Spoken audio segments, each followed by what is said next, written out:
Praise the Lord. आज हमारे लिए मनन का विषय संत मार्कुस के सुसमाचार से है, अध्याय 2 पद संज्ञाएं 13 से लेकर।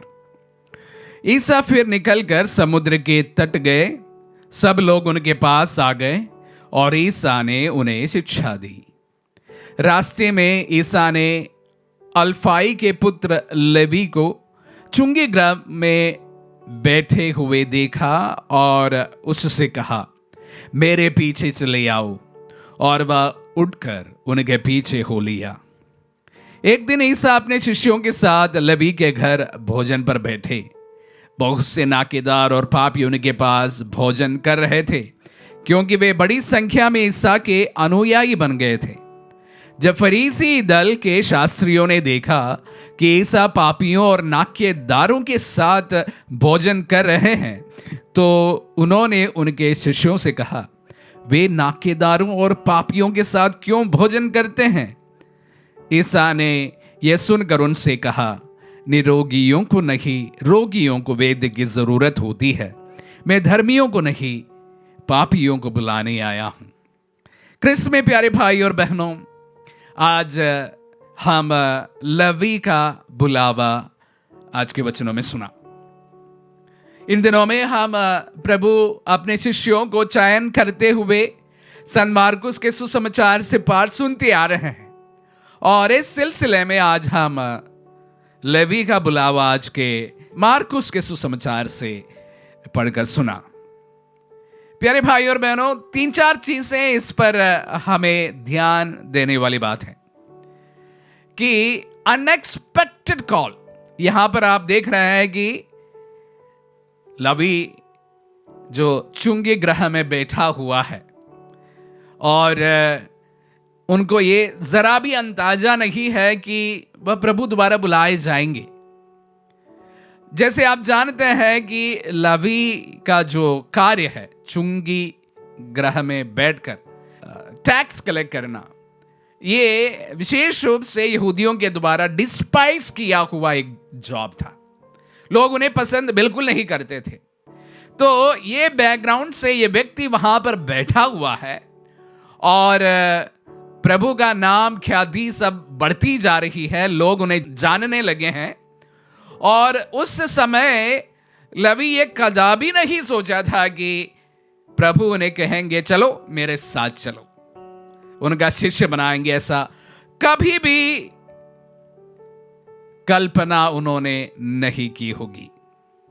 उस समय उन्हें प्रभु का बुलावा आता है कि चलो मेरे साथ चलो। और हम देख रहे हैं कि जैसे उन्हें यह बुलावा प्राप्त हुआ, वो कोई टाल मटोल नहीं कर रहे हैं, तुरंत प्रभु के पीछे हो जाते हैं। कैसे? उनके पास में भी उनका जो कार्य भार था, सब समेटने का समय तो उनको जरूरी थी। इसके बावजूद भी कोई चिंता न करते हुए वह त्वरित प्रभु के इस बुलावे का रिस्पॉन्स करते हैं और प्रभु के पीछे चले जाते हैं। और जैसे हम वचन को आगे पढ़ते हैं कि वहां पर एक बड़ा फीस्ट मनाया जा रहा, एक पार्टी मनाई जा रही है। और पार्टी में आमंत्रित व्यक्ति कौन कौन है? प्रभु स्वयं है, उनके थोड़े बहुत शिष्य हैं, और उसके साथ साथ अनेक पापी लोग उस पर बुलाए गए।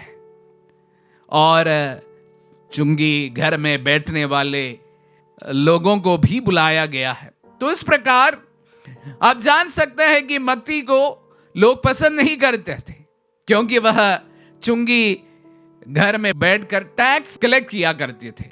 इसी वजह से उनका दोस्त भी उस प्रकार के लोग होंगे। तो इसलिए जो आए हैं वो इस प्रकार के लोग हैं, और उसके बीच में शायद कुछ शास्त्री भी हैं। और जैसे उन्होंने देखा कि ये नबी जो है, जो इस समय बहुत प्रचलित है, इन तमाम पापियों के साथ में बैठकर इस भोजन को ग्रहण कर रहे हैं, तो उससे रहा नहीं गया। वो अपने शिष्यों के साथ जाकर कहते हैं कि कैसे नबी है, क्या उन्हें पता नहीं है कि इसके साथ में बैठे? अगर आप समाज में एक प्रतिष्ठित व्यक्ति है, तो आप में से काफी कम लोग ऐसे लोगों के घर जाना पसंद करेंगे जिन्हें लोग पसंद नहीं करते। और विशेष रूप से अगर आप धनी हैं और आपका एक पद है, कद है, और बहुत कम ऐसे लोग कुछ गरीब के लोगों के घर जाना पसंद करेंगे। लेकिन प्रभु मत्ती के घर बड़े खुशी के साथ पहुंच जाते हैं और उनके शिष्य भी उनके साथ हैं।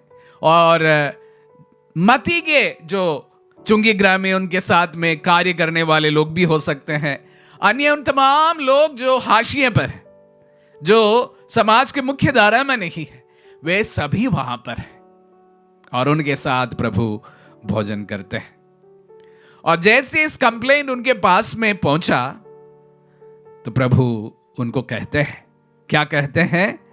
निरोगियों को नहीं, रोगियों को वैद्य की जरूरत है।